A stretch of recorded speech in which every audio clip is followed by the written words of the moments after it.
Je vois que sur l'atelier, il y a une nouvelle arme. Martin, tu viens nous présenter une nouvelle arme de Winchester.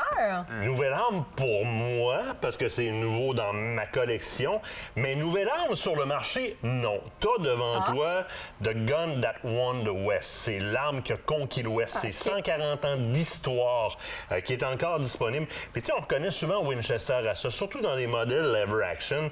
Il y a tout un patrimoine derrière ça. Il y a toute une histoire derrière les lever action qui ont été octroyés à des soldats américains, à des soldats canadiens. Puis on a conservé cette pièce d'histoire-là. On l'a fait perdurer dans le temps. Puis on a été jusqu'à faire perdurer les calibres d'époque. Tu vois ici, tu as une modèle 1873. Oui. On va la décrire mécaniquement par la suite. Dans ce cas-ci, c'est un 45 Colt. Il faut savoir que c'est disponible aussi en 357-38 et en 44-40 Win. Mais c'est pas des calibres qu'on est habitué d'entendre. Absolument. Puis c'est une des choses que j'apprécie, pouvoir conserver les 4,44 Marlin, des 4,50 Bushmaster, la 45-70 que tu m'as offerte pour ma fête. Oui, ce sont des calibres, des straight war, ça ressemble à des balles de pistolet. Exactement, oui. Sur les stéroïdes. Parce que elles sont tous orientées balles de pistolet au départ, converties vers des armes longues. On fera une chronique un petit peu plus particulière sur les straight war, peut-être sur le web dans pas grand temps. Alors, dans ce cas-ci, les trois calibres offrent la possibilité d'avoir le même type de canon, c'est-à-dire un canon de 20 pouces, ce qui est très intéressant parce qu'au niveau de la malléabilité, ça en fait une arme qui est super agréable. On n'est pas face à une arme de nouvelle technologie, de grande technologie, carbone, et etc. Donc, tu as une arme comme elle est là, pas tout plein fait, de 7 livres 4 onces. Ce qui est quand même un bon morceau si on compare à, par exemple, du carbone avec, je sais pas moi, du titanium ou des trucs comme ça qu'on utilise aujourd'hui. Mais on a quand même des calibres qui en ont dans le ventre. Oui. Hein? Si on regarde un petit peu la sortie, là, donc, le boulet qui va venir obstruer au bout de ça, là, ça en dit long. Là. On dit, bon, j'avoue, oui. Sans nécessairement avoir une grosse charge de poudre, dépendamment de ce que je choisis, ou dépendamment si je fais mon rechargement moi-même, ça obstrue beaucoup. Ce qui obstrue beaucoup, ça donne une bonne réponse dans l'épaule. Donc, je vais apprécier avoir quelque chose qui est quand même relativement lourd. Ce qu'on va apprécier énormément du fait que Winchester a conservé le modèle 1873, c'est son style. Oui, écoute, même esthétiquement parlant, c'est quelque chose, ça se démarque totalement. Le motif, là. Oui, c'est capoté, hein? Oui, c'est ça. C'est par principe de durcissement. Donc, on va tremper le métal à chaud pour le faire durcir. Ça va toujours gauchir un peu, on va le remachiner par après.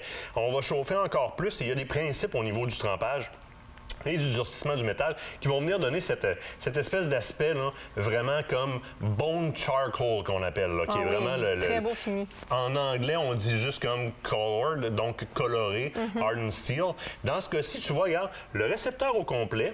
Oui. Si tu vas au bout de la main courante, tu as aussi la pièce de métal qui a été traitée de la même façon. Donc, pas si à la caméra, on le voit quand même assez bien ici.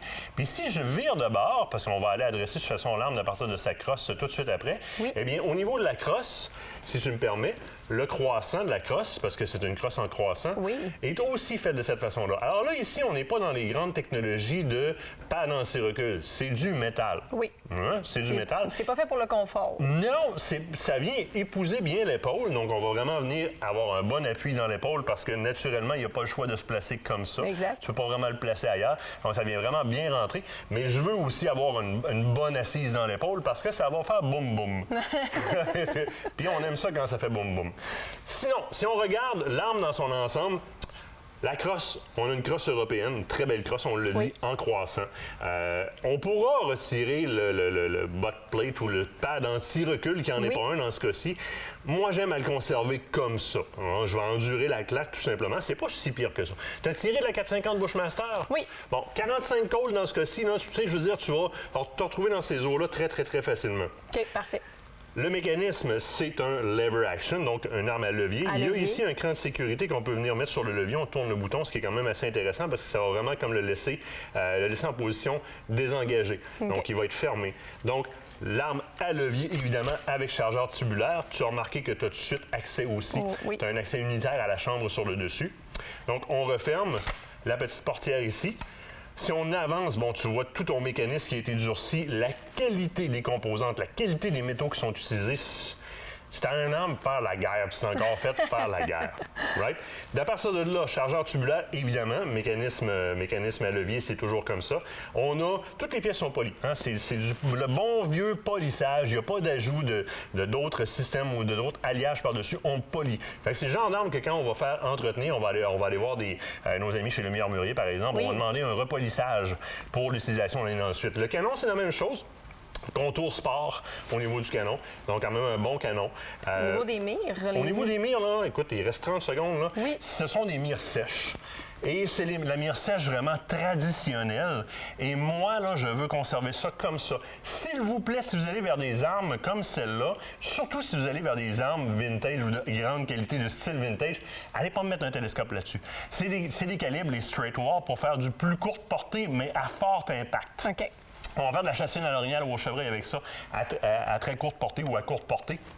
On laisse ça comme ça. C'est un très bon système de visée. Écoute, c'est une pièce que tu vas laisser en héritage à tes enfants. C'est aussi simple que ça. C'est une arme d'exception. Le modèle 1873, en passant, bois noyer noir de grade 3 sur celui-là. C'est l'arme que tu vas avoir. Un classique revisité, en fait, de la part de Winchester. Oui, conservé. Je dirais conservé. De l'histoire bien conservée. Là, c'est tout. Hein, puis il faut y aller parce qu'on a fait des grands babayes. Mais oui, déjà. Écoute, la semaine prochaine, on s'en va du côté d'une réserve qu'on a adorée avec un trip de pêche, kayak, camping. Rouge-Matawin? Mais non, c'est Saint-Maurice. La Saint-Maurice, il est vraiment rendu on est bien, les réserves fournies. La Saint-Maurice en kayak, on se fait du fun là-bas, absolument. La semaine prochaine, soyez des nôtres, venez nous voir sur YouTube puis sur Facebook en attendant. Hein? Puis ça, c'est le mien. Hein? OK, tu repars avec, là? Tu peux le prendre. OK, j'ai le droit.